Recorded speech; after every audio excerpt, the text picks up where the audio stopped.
J'ai fait 2 ans de guerre d'Algérie et je suis revenu fin 60. J'ai ramené ma peau, tant mieux pour moi. Donc fin 60, je suis rentré de la guerre d'Algérie et c'est là que j'ai fait... au début, je devais faire 3 mois. J'en ai fait 6.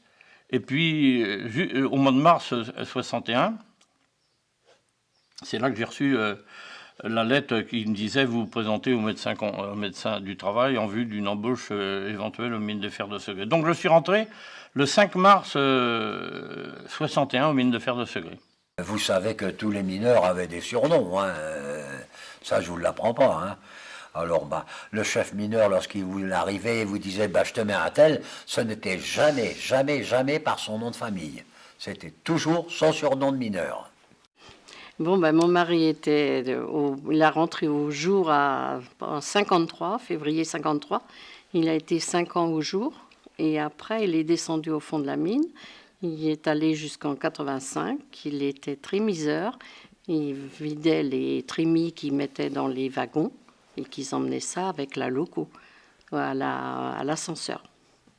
Quand je suis arrivé aux mines de fer de Segré, le temps de m'orienter, bien sûr, une embauche normale aux mines de fer de Segré, c'était quelqu'un qui rentrait, ce qu'on appelait à la régie, il allait au trémisage, il n'allait pas mineur, bien sûr.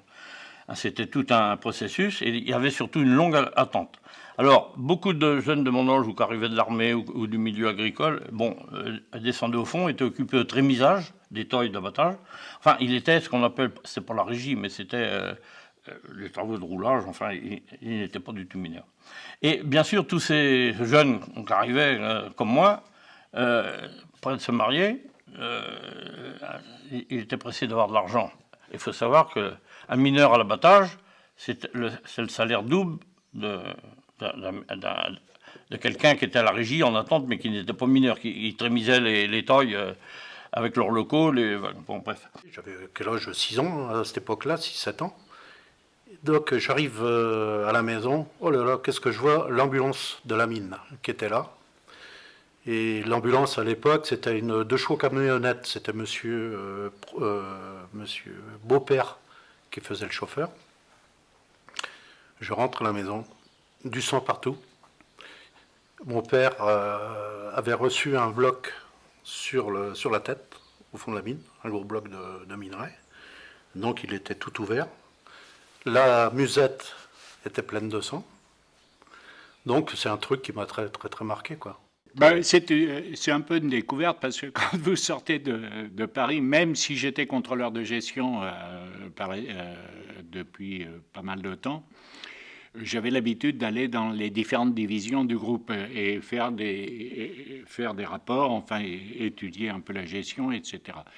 Et mais j'étais pas habitué à vivre sur place. Et évidemment, les mineurs se sont amusés le premier jour où je suis arrivé, en me faisant visiter le fond, etc., et en me faisant faire des exploits sur les trains d'échelle, sur me faire marcher pas possible, enfin, etc. Bien leur faire voir un peu leur métier, quoi. Et là, franchement, j'ai trouvé un autre monde.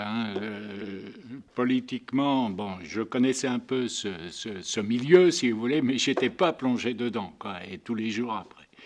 Mon grand-père, voilà, c'est mon grand-père qui a, a appris le métier à mon papa. Mon grand-père maternel, c'était le papa de ma maman, qui était mineur, et puis qui a appris le métier à mon papa. Voilà, et puis, comme on était là, on habitait dans la cité, et comme on dit, mon papa, quand il rentrait de la mine, c'était surtout le voir arriver, avec sa fameuse musette, comme on dit, la musette des mineurs, et toujours ses yeux noirs, quand il rentrait. Les enfants, à cette époque-là, il y en avait pas mal.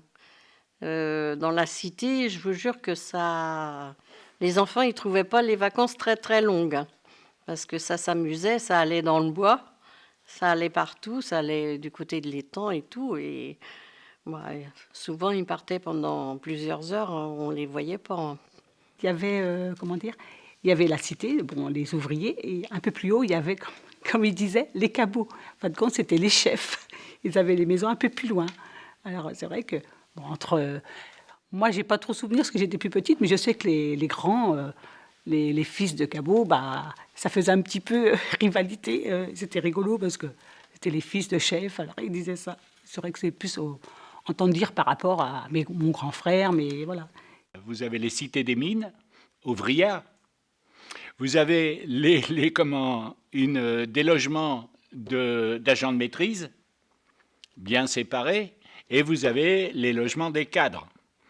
Les cadres, dirons-nous, d'exploitation qui étaient au bois 2, donc sur l'exploitation quasiment pour pouvoir intervenir très rapidement, et les cadres plus, dirons-nous, administratifs et supérieurs sur Segré, où ils avaient des très belles maisons bourgeoises, etc.